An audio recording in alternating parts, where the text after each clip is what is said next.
சகோதரி முன்னாள் மேயர் அம்மா மக்கள் முன்னேற்ற கழகத்தின் மாவட்ட கழக செயலாளர் திருமதி விசாலாட்சி அவர்களின் முயற்சியால் இங்கே மாணவ செல்வங்களுக்கான மாரத்தான் ஓட்டப்பந்தயம் காலையில் நடத்தியிருக்காங்க. அதில் பரிசு கொடுப்பதற்காக எங்களை அழைத்தார்கள்.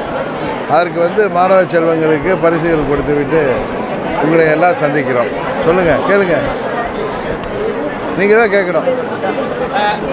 இப்போ விஜய் ஒரு கருத்தை சொல்லியிருக்காரு, ஆதவர்ஜுனா ஒரு மன்னராட்சி அப்படின்ற மாதிரி சொல்லியிருக்காரு. அதுக்கு சினிமா செய்திகளை நான் பார்க்கறது இல்லை, மக்களால் தேர்ந்தெடுக்கப்பட்ட அரசு தான் இங்கே இருக்கு அப்படின்னு சொல்லிட்டு உதயநிதி என்ன செய்திகள்? அதாவது மன்னராட்சி நடக்கல, மக்களால் தேர்ந்தெடுக்கப்பட்டவர் தான் முதல்வராக இருக்காரு அப்படிங்கிற மாதிரி சொல்லியிருக்காரு. வேற ஏதாவது செய்திகள் பார்க்கலன்னு சொன்னார்னு சொன்னீங்களே. சினிமா செய்திகள் அவரும் சினிமா நடிகர் தானே, அவர் ஏன் சினிமா செய்திகளை பார்க்கலன்னு சினிமாவை அவர் குறைத்து பேச வேண்டிய அவசியம் இல்லை. ஏன்னா அவங்க தாத்தா காலத்திலேருந்து எல்லாருமே சினிமா துறை மூலம் வந்தவர்கள் தானே. சினிமா துறையும் மற்ற தொழில் மாதிரி எல்லோரும் மதிக்கத்தக்க, இன்னும் சொல்லப்போனால் பேரறிஞர் அண்ணா, புரட்சி தலைவர் எம்ஜிஆர், இதயதேவ அம்மா அவர்கள்லாம் சினிமா துறையிலேருந்து வந்தவங்க தான். உதயநிதி ஸ்டாலினே சினிமாவில் நடிச்சிருந்தவர் தானே. இப்போ தானே தேர்தலுக்கு அப்புறம் தானே அவர் நடிக்கலன்னு நினைக்கிறேன். அதனால் சினிமா செய்திகளும் மக்கள் விரும்பி பார்க்கின்ற செய்திகள் தான். அதே நேரத்தில் அவர் சொல்வது போல் தமிழ்நாடு ஜனநாயக முறைப்படி தேர்தல் நடந்து அதன் மூலம் முதலமைச்சரானவர் தான் இங்கே முதலமைச்சராக இருக்கார்.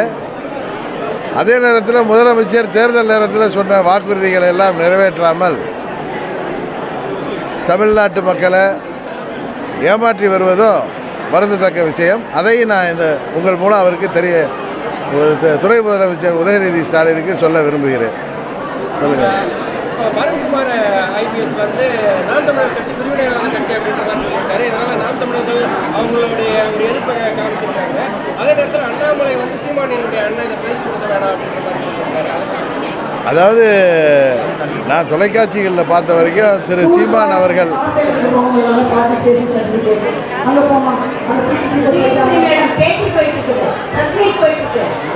எனக்கு தெரிஞ்ச வரைக்கும், நான் தொலைக்காட்சியில் பார்த்த வரைக்கும் திரு சீமான் அவர்கள் டிஜிபிகிட்ட முறையிட்டு இருக்கிறதா செய்திகள் பார்த்தோம்.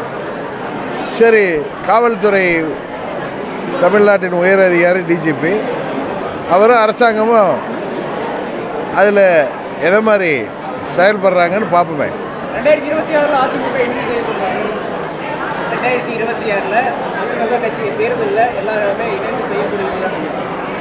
அம்மாவின் தொண்டர்கள் அனைவரும் ஒன்று சேரணுங்கிற நிலைப்பாடு தான் உண்மையான அம்மாவின் ஆட்சி வரணும்னு நினைக்கிறவங்களுக்கு. எடப்பாடி மாதிரி ஒரு சில சுயநலவாதிகள், பதவி வெறி பிடித்த அலைபவர்கள், பணத்திமிரில் இருக்கிறவங்க வேறு ஏதோ பகல் கனவு கண்டுட்டு இருக்காங்க.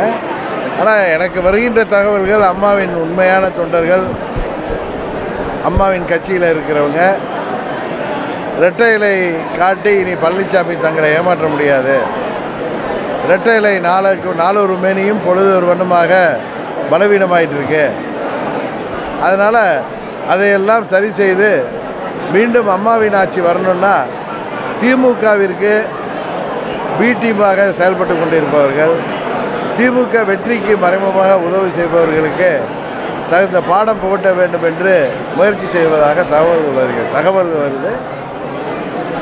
அது ஒரு நல்ல செய்தியாகத்தான் நான் பார்க்கிறேன்.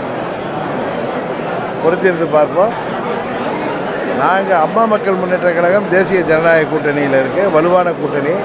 தீய சக்தி திமுகவை வீழ்த்துவதற்கு தமிழ்நாட்டு மக்கள் இந்த முறை 26 தேர்தலில் ஒரு முதல் முறையாக கூட்டணி ஆட்சி, மக்கள் ஆட்சியை கொண்டு வருவதற்கு, ஒரு குடும்பத்தின் பிடியிலிருந்து தமிழ்நாட்டை பாதுகாப்பதற்கு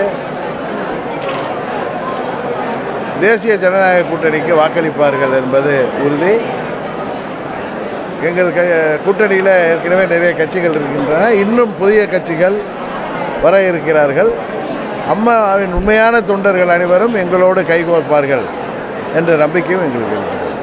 பாதகம் செய்பவரை கண்டால் நாம் பயங்கொள்ளலாகாது பாப்பா, மோதி மிதித்து விடு பாப்பா, அவர் முகத்தில் உமிழ்ந்து விடு பாப்பா. அண்மை செய்திகளை உடனுக்குடன் தெரிந்து கொள்ள இணைந்திருங்கள் இயம்நாடு தொலைக்காட்சியுடன்.